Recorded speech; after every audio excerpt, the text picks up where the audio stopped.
Make some noise. Hadithi, Hadithi. Hey everyone. How's everyone doing? Can you guys hear me? Okay. Yes.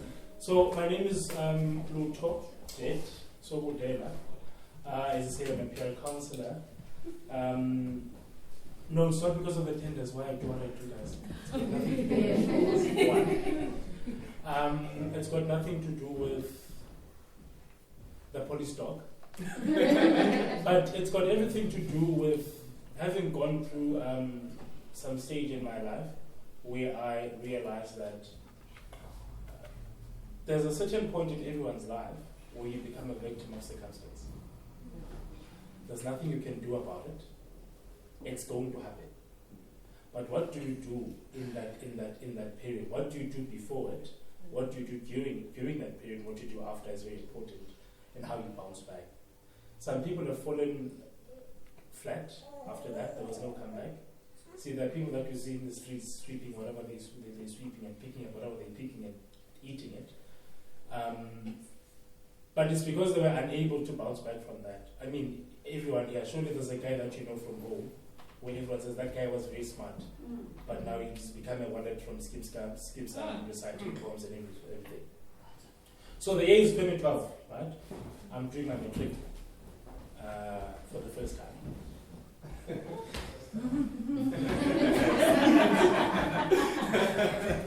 I'm doing my matric, it's 2012, and I'm about to write my junior exams.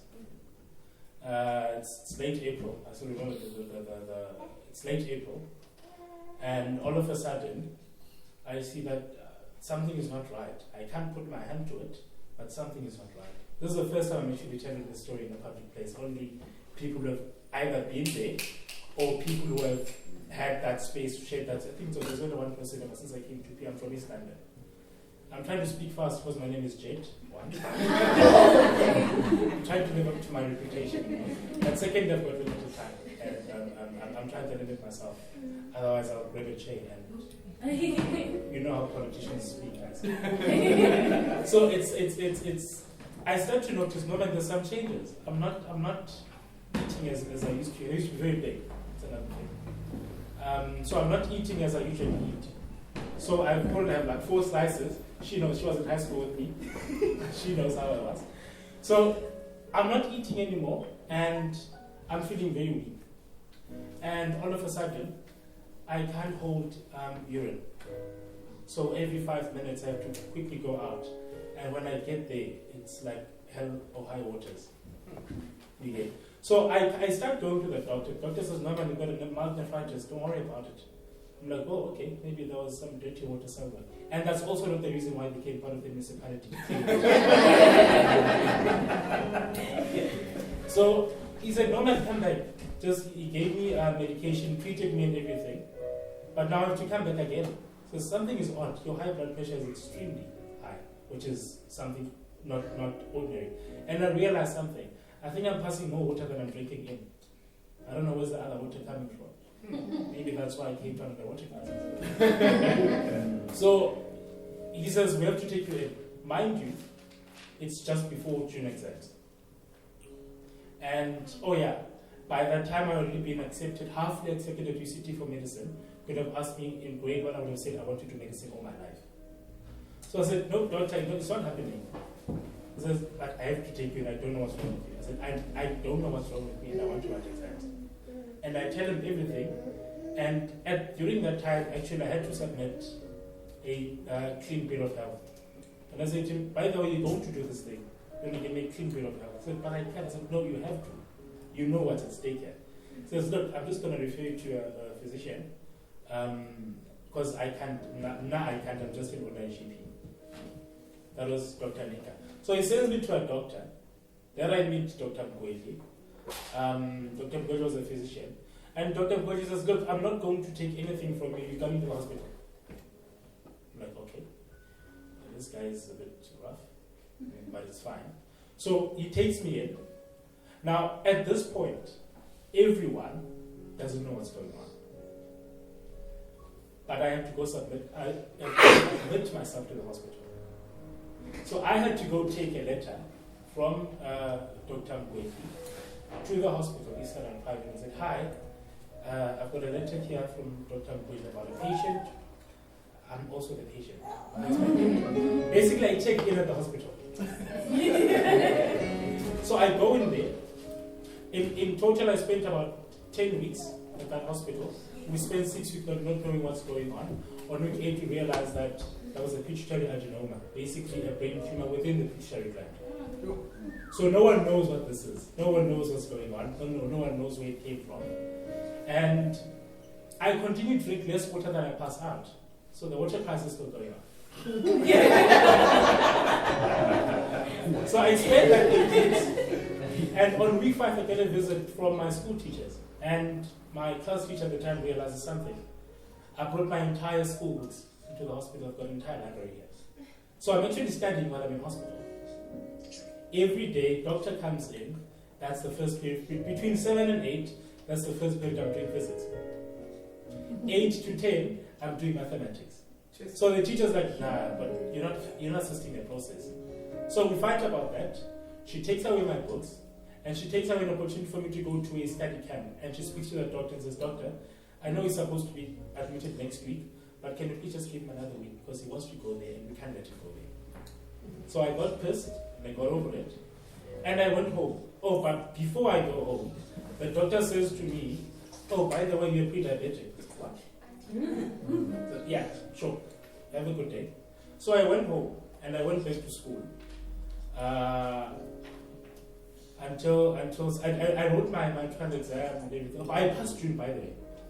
Contacted UCT. Yes. And so, guys, it's still happening because you passed it. Yes, I was okay. We're still halfway in, but we still need that clean bill of health and the final year results. I'm like, oh, okay. So, fast forward. Oh, yes, as I leave, he says, "We're going to send you to a what's this one? Endocrinologist in Green Acres, Port Elizabeth. There's only 2 in the country. One is in Tata and one is in PE. Make a choice." I said, "You said in Tata and PE. There's only one choice." So I go and get this appointment. And I need you to notice that the date that I get is the 30th of October. I'm going to go there. It's going to be during my final year exam, surely. And something's got to give. Fine, I go, fast forward into the final year exam, and when I fast forward, nothing happens, guys. I live a completely normal life. I even forget that I'm pre-sweet. So it's that time of the exams. The date is the 25th. I'm writing first physics paper 1. No, I write English paper 1. Now I had this really awkward thing that I used to write do whenever I'm writing English. I'd write the paper 3 times in 30 minutes. Sure. So I'd write the first draft with all the things, discard it, copy, make it more neater, because I'm very clumsy, that's the thing. So it had to be neat. So I do that. After 30 minutes, it's like something just comes in and I start losing energy super quick and fast, and I sleep on the exam table. But I'm done with it. So I get back home and I tell the story, "Hey guys, I passed out." Like, don't do it, it's going to get to you. The second paper is physics paper 1, 2 days later. I go for the physics paper and I write question 1 to question 4 in 30 minutes and I'm done. I write question 5, same thing starts happening 30 minutes later. I write 2 questions, same thing happens again. Now, the school was quite aware of my condition, so the teachers were quite supportive. I mean, the entire principal just to escort me to go to the bathroom every 5 minutes and a bodyguard. So this happens, and I tell the teacher, "Look, something's going on here." And I was so much of VIP that I had a jug of water just for me. No one else had it. It was just right in front of me, and I could drink it anytime I wanted. So this happens, and I get a strategy. My students are going to write 2 questions, take a nap, wake up, write 2 questions, take a nap. I do this, I finish the paper, and everyone is a bit concerned, right? And then the date is the 29th. I'm writing physics paper 2. On the 30th, I'm not writing. On the 31st, I'm writing agriculture, paper 1. So how is this thing going to happen? So I dismally fail to eat and drink water in preparation for the paper. I'm not telling anyone this, I'm just in my room, just pretending to study, trying to study. I go into the paper, I'm like, you know what, for the first hour, I'm going all in, I'm going to finish this paper in 1 hour. So I do this thing, go and write into it. 45 minutes later, I pass out. Not start to lose energy, I pass out. And I'm taken to the sick bay or whatever they call it. Now, at that point, only my aunt can quickly come. And my aunt comes in a good hour or so later. And I wake up 2 hours later. First thing I did when I wake up, was my paper, I need to finish. So they give me my paper, I finish my paper. But I could barely walk, could barely do anything, could barely talk or look at a person. So I go home. Tomorrow is the 30th. So we call my doctor. Dr. Mgondi, what's going on? He says, we can't reach him. And he's out of the office or whatever. The following day, I can barely do anything, barely wake up and everything, and we go to my doctor. So as he comes in, I know this guy has been my GP. So as I go in, essentially, and we find him there, and he says, if you guys had come in 5 minutes later, I would have lost this person. So I stayed in ICU for 10 days. I called UCT. UCT, look, there's this issue, I'm going to try and write my... And I wrote 2 papers. And the saddest news was what I got was that the hospital wouldn't allow me to write 2 exams in ICU. I know it sounds crazy that it's the saddest news because I was in ICU, but I wanted to finish.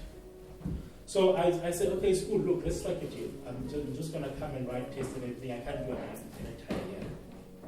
School says, look, we can't. I said, okay, fine, I'll go, but let me call UCT. UCT, this is this guy, this is my applicant number. This is what happened, and I want you to do medicine, blah, blah, blah. And UTC says, yeah, then the report is going to be fake. We can't accept that. So there goes my dream of being a doctor. And I have to fight with the doctor about that. Now, all of these things, in all of them, and I learned in retrospect. Oh, by the way, fast forward, June 2013, I go back to high school. June 2013, I go to an endocrinologist. The one in PE, not the other one. The endocrinologist says, what tumor? It's not there. It's gone. So I don't know what happened to the tumor, guys. It's gone. So, and I'm like, what just happened? So at that point, that's when I realized that I want to do psychology. Because I felt crazy. But it's a time where I learned more about myself and I became more aware of my feelings. Because I spent, of the 10 days that I spent in ICU, on day 5 I spoke to UCT, so from day 7 to day 10 I was crying the whole night. And no one knew what was going on. So, fine.